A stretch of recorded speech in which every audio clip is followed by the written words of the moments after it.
Assalamualaikum warahmatullahi wabarakatuh. Perkenalkan, nama saya Tiara Amelia dari Fakultas Ekonomi Jurusan Ekonomi Pembangunan Angkatan tahun 2022 Universitas Sriwijaya Kampus Palembang. Baiklah, di sini saya akan menjelaskan tentang permintaan ekonomi dalam Islam dan juga analisis data dari hasil wawancara yang telah saya lakukan terhadap pelaku ekonomi. Menurut Ibnu Taimiyah, permintaan suatu barang merupakan hasrat terhadap sesuatu atau sejumlah barang yang diminta.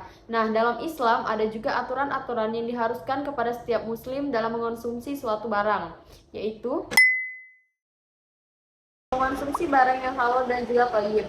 Dalam aturan Islam melarang seorang muslim untuk memakan atau mengonsumsi barang-barang yang haram, kecuali mereka dalam keadaan darurat dan tidak ada barang yang bisa dimakan atau dikonsumsi sama sekali. Nah, maka dari itu, di saat darurat inilah mereka diperbolehkan untuk mengonsumsi barang haram tersebut.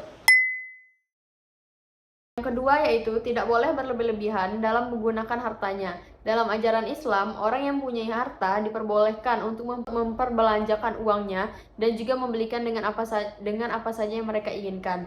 Namun, yang harus diperhatikan adalah tidak boleh bagi seorang muslim berlebih-lebihan dalam menggunakan hartanya.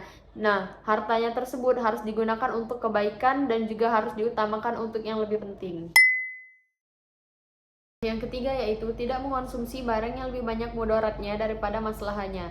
Karena dalam Islam tidak menganjurkan permintaan suatu barang dengan tujuan kemegahan, kemewahan, dan juga kemubaziran. Bahkan Islam memerintahkan bagi yang sudah mencapai nisab untuk menyisihkan dari hartanya untuk membayar zakat, infak, dan juga sedekah. Dari hasil wawancara terhadap 30 pelaku ekonomi, bahwa dari 30 orang tersebut menyatakan bahwa mereka gemar atau suka berbelanja seperti makeup, skincare, parfum, baju, sepatu, dan juga tas. Nah, dari hasil wawancara yang sudah kami lakukan terhadap 30 pelaku ekonomi, rata-rata dari mereka apabila ingin membeli suatu barang harus berpikir dahulu apakah barang tersebut memang penting ataukah memang kebutuhan ataukah memang hanya sekadar keinginan saja. Nah, dari hasil wawancara yang telah kami lakukan bahwa dari 30 orang tersebut rata-rata belum memiliki penghasilan. Nah, untuk pengeluaran mereka setiap bulannya itu mulai dari 500.000 sampai 1.500.000 untuk per bulannya. Dari hasil penelitian yang telah saya lakukan terhadap 30 pelaku ekonomi, rata-rata dari mereka memiliki gaya hidup shopaholic yang termasuk ke dalam salah satu bentuk perilaku konsumtif atau gemar berbelanja. Belanja merupakan cerminan dari gaya hidup bagi masyarakat tertentu. Gaya hidup konsumtif selain memberikan dampak positif juga bisa memberikan dampak negatif. Dampak positif dari gaya hidup konsumtif ini adalah menghilangkan rasa stres dan juga untuk mengikuti perkembangan zaman.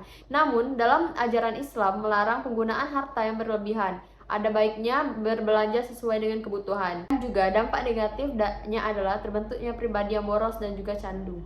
Baiklah, mungkin itu saja yang dapat saya sampaikan dari hasil analisis dan juga penjelasan saya. Mungkin apabila ada kesalahan kata, saya mohon maaf, kepada Allah saya mohon ampun. Saya akhiri, wassalamualaikum warahmatullahi wabarakatuh.